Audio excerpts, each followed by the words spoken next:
Gallant stand. Eala falls to Chinese in 3 sets.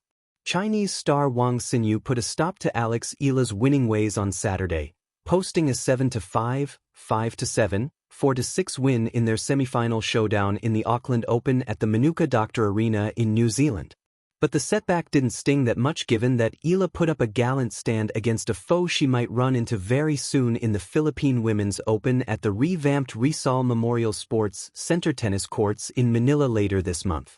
It looked as if the world number 57 Wang, who won the 2023 French Open doubles alongside Si Su Wei of Chinese Taipei, was going to get rid of Eala with ease as the Filipina pride clawed back from a 1-5 hole in the first set.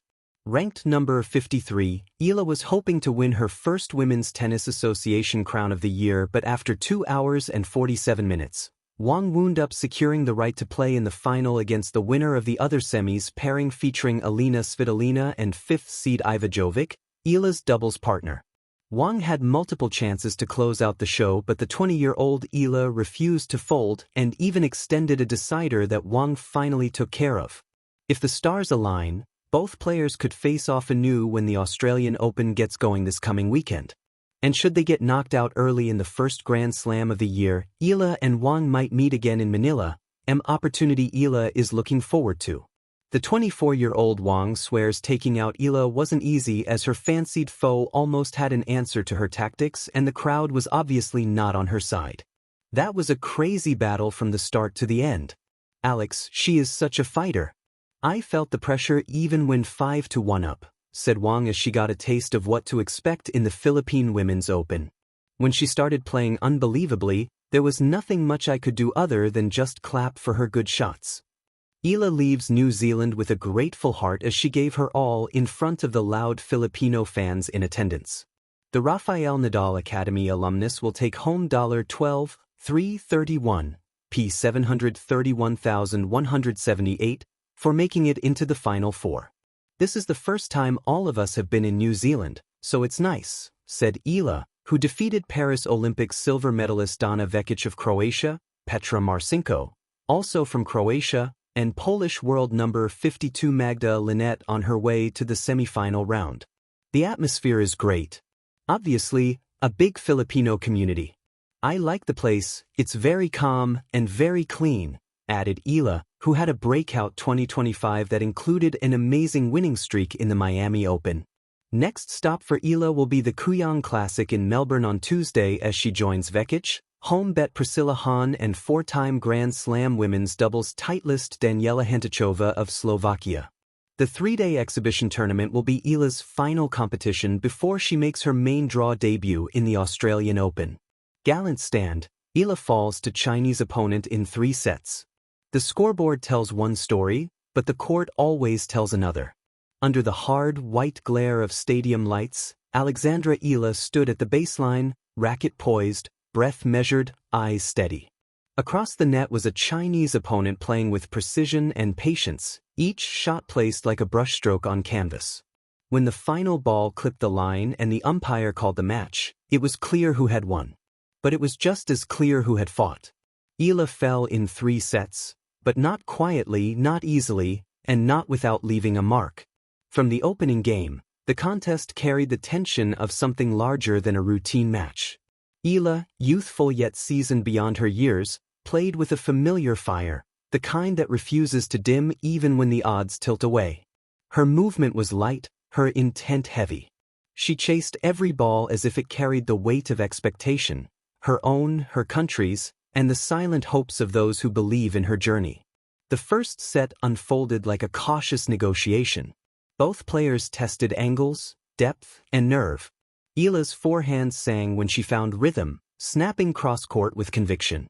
The Chinese player answered with calm defense and surgical placement, absorbing pace and redirecting it with economy. Games stretched long, deuces piled up, and the crowd leaned forward, sensing the knife-edge balance. When Eala dropped the opening set, it felt less like a loss and more like a promise that she would respond. And respond she did.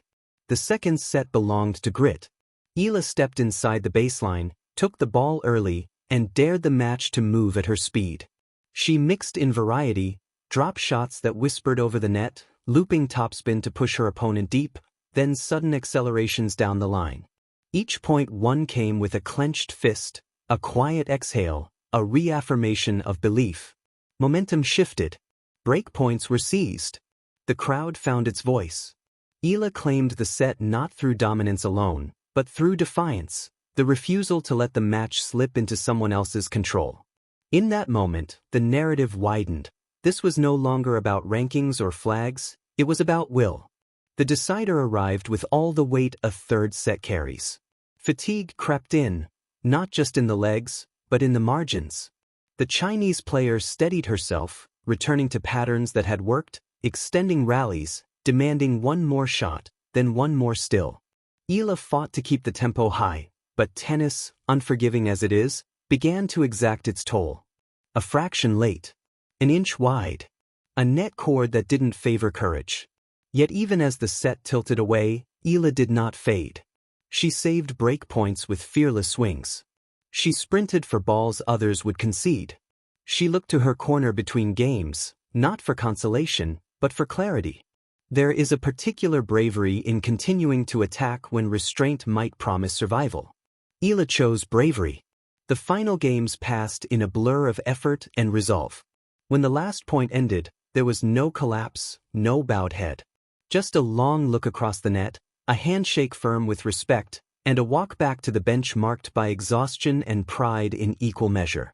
Falling in 3 sets can feel cruel. It suggests closeness without reward, effort without the comfort of victory. But it also reveals something rarer, character under pressure. Eala's Gallant stand spoke to the kind of athlete she is becoming, one who competes fully, learns quickly, and leaves nothing unexplored. Losses like this are not dead ends, they are crossroads. Somewhere in the quiet after the match, amid packed bags and cooling muscles, the lessons will settle. What worked? What didn't? Where courage paid off, and where patience might serve better next time. These are the margins that shape careers, the thin lines between today's defeat and tomorrow's breakthrough. For Eala, this match will not be remembered solely by its result. It will be remembered for the way she stood her ground, for the way she insisted on her game, and for the way she reminded everyone watching that progress is not always measured in trophies, but in resolve. The scoreboard may read loss. The record books may move on.